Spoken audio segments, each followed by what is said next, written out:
Tokyo Godfathers est un film de Sony Pictures réalisé et scénarisé par Kon Satoshi, déjà connu pour Perfect Blue, Millennium Actress et par la suite pour Paprika entre autres. Est sorti en décembre 2003 à l'occasion du Festival des Nouvelles Images du Japon à Paris. C'était un événement qui a eu lieu tous les 2 ans de 1999 à 2003. Le film dont nous parlons aujourd'hui a donc été l'un des derniers à être diffusé dans cette biennale, ayant joué un rôle important dans la reconnaissance des œuvres cinématographiques d'animation japonaise en Europe. Cet événement a notamment célébré Miyazaki Hayao en 2001 avec la première internationale du voyage de Chihiro, pour lequel Miyazaki recevra ses premières récompenses hors Japon. Mais nous reparlerons de Miyazaki dans de prochaines vidéos. Pour le moment, je vous invite à vous plonger dans l'ambiance de Noël et à découvrir ou redécouvrir Tokyo Godfathers.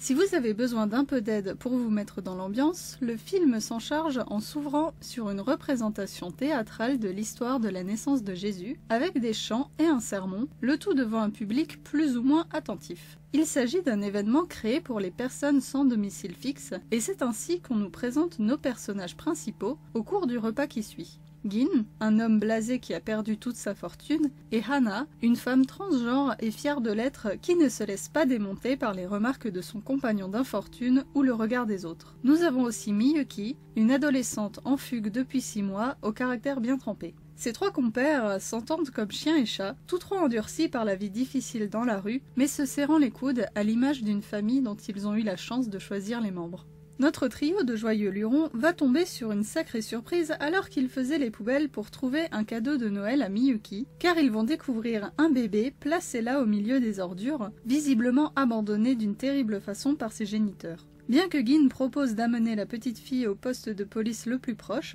Hana, poussée par son envie d'être mère malgré son corps d'homme, va préférer la garder et s'en occuper avec l'aide relativement forcée des 2 autres, et va lui donner le prénom de Kyoko, qui sera assez récurrent au cours du film. Acceptant de la garder pour la nuit, Gin sera le premier à nous faire découvrir son passé, ce qui sera l'occasion d'en apprendre plus sur cet homme devenu SDF à 30 ans, et sur son ancienne vie, comment il a tout perdu, et comment il en est venu à être ce qu'il est aujourd'hui, ainsi que le pourquoi de son affection pour Miyuki, malgré leurs caractères qui n'ont pas l'air de s'accorder le moins du monde. C'est au compte-gouttes que l'on devine les informations sur la vie de Hana, qui cache une fragilité certaine derrière son air assuré, son caractère enjoué et sa façon bien à elle de veiller sur les autres. La présence du bébé va faire remonter son passé et elle va prendre la décision de retrouver la mère de Kyoko sans passer par les forces de l'ordre finalement, autant pour le bien de l'enfant que pour refermer enfin ses propres blessures plus anciennes.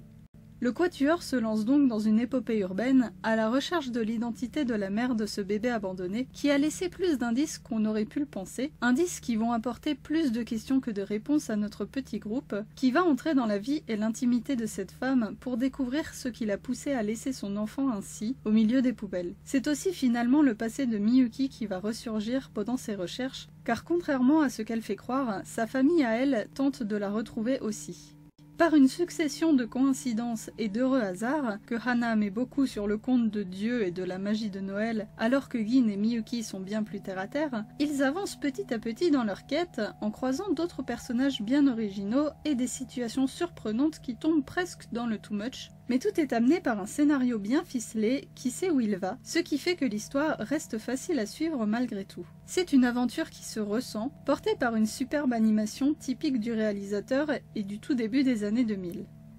Le film plutôt bon enfant et qui restait chaleureux jusque-là prend une tournure un peu plus dure quand le trio principal se retrouve séparé, chacun devant subitement faire face à une situation qui les effraie et les met en face de ce qu'ils craignent le plus. Gin fait la rencontre d'un vieil homme mourant qui fait écho à sa crainte de passer sa vie comme un déchet et de mourir lui aussi dans l'indifférence. Hana se retrouve complètement seule et livrée à elle-même sans sa petite famille, et Miyuki se fait emmener de force dans un endroit où elle craint d'être revendue comme esclave. Avec Gin, on voit aussi une autre facette de la vie dans la rue, celle de la cruauté des gens, à l'image de ces jeunes qui viennent le malmener sous prétexte de nettoyer les rues. C'est une scène qui brise le cœur, puisqu'ils s'en prennent aussi au vieil homme pourtant déjà décédé. Miyuki va nous faire découvrir que la compréhension et l'entraide peuvent surmonter la barrière de la langue en rencontrant une famille d'immigrés hispanophones qui va l'aider et la rassurer. Le film nous en fait d'autant plus prendre conscience que les paroles en langue hispanique ne sont pas traduites, nous mettant encore plus dans la peau de Miyuki, qui, bien que d'abord perdue, va vite s'attacher à la mère de famille et finit par se confier à elle, nous donnant par la même occasion le fin mot de son histoire familiale et le pourquoi de sa fugue.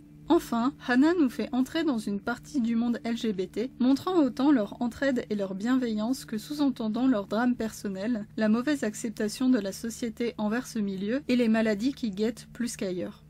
On commence à avoir aussi plusieurs flashbacks qui nous font revivre le passé de ces personnages qui sont de plus en plus attachants à mesure que le film avance, et on en vient bien vite à espérer un happy end pour tout le monde, ce qui est mis en péril par la maladie d'Anna, qui se révèle insidieusement. Nos héros finissent tout de même par se retrouver et retrouver la maison des parents de la petite Kyoko par la même occasion, ce qui permet au film d'aborder de nouveaux thèmes comme l'addiction à l'alcool, au jeu d'argent et la violence conjugale, sans pour autant nous faire retrouver le couple qui avait quitté la demeure un mois plus tôt.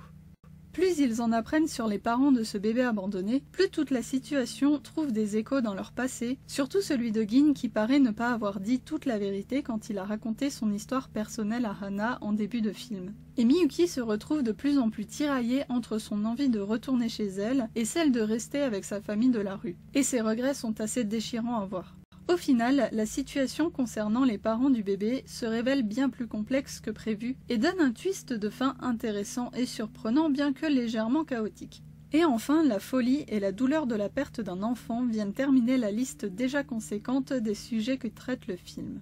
Tokyo Godfathers est une œuvre riche, parlant avec brio de sujets de société sensibles au travers de personnages forts et attachants. On ne s'ennuie pas une seconde et on n'est jamais perdu dans le récit malgré certains points secondaires du scénario qui n'auront pas forcément de résolution, mais ça peut aussi montrer que la vie continue tout simplement. Nous avons partagé quelques jours dans l'existence de ces personnages pour suivre leur aventure avec la petite Kyoko, et ils vont continuer sans nous, comme ils avaient commencé sans nous. Avec eux, nous avons découvert des facettes sombres et difficiles de la société, et ils nous ont montré que même au milieu de tout ça, nous pouvons toujours partager des valeurs de tolérance, d'acceptation, d'amour et d'espoir, et surtout des valeurs familiales réalistes et touchantes, qui font de cette œuvre l'un des plus beaux films de Noël que l'on puisse voir à mon avis. J'espère vous l'avoir fait découvrir ou redécouvrir. Je vous souhaite de belles fêtes de fin d'année malgré la situation actuelle compliquée. Prenez soin de vous et au plaisir de vous retrouver dans un autre coin de la chaîne.